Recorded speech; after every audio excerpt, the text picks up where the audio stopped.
100,000 მუშა 53 წლის განმავლობაში აშენებდა ბაბილონის გოდოლს.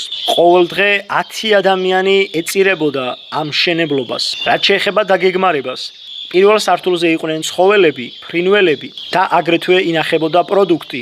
შემდეგ სართულებზე იყო ინჟინრების და მეთაურების საცხოვრებელი. მათ შემდგომ იყო რელიგიური ცენტრები, სადაც სრულდებოდა წარმართული რიტუალები. ხოლო ბოლო სართულზე იყო მეცნიერების ოთახი აივნით, სადაც თვალყურს ადევნებდნენ ციურ სხეულებს და ადგენდნენ ზეცისკენ სწორ მიმართულებას. მშენებლები თოკით იყვნენ მიბმული შენობაზე და ერთი ფეხის დაცნენა ნიშნავდა უბსკულში ჩაჩეხვას.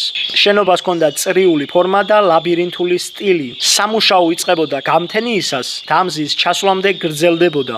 ისინი ერთ-ერთ სამშენებლო მასალად იყენებდნენ ნავთობს, კერძოდ მაზუტს. სწორედ აქედან მოდის ვერსია, რომ ბაბილონის გოდოლი გაანადგურა დაცემულმა მეტეორმა და მისგან გამოწვეულმა ხანძარმა.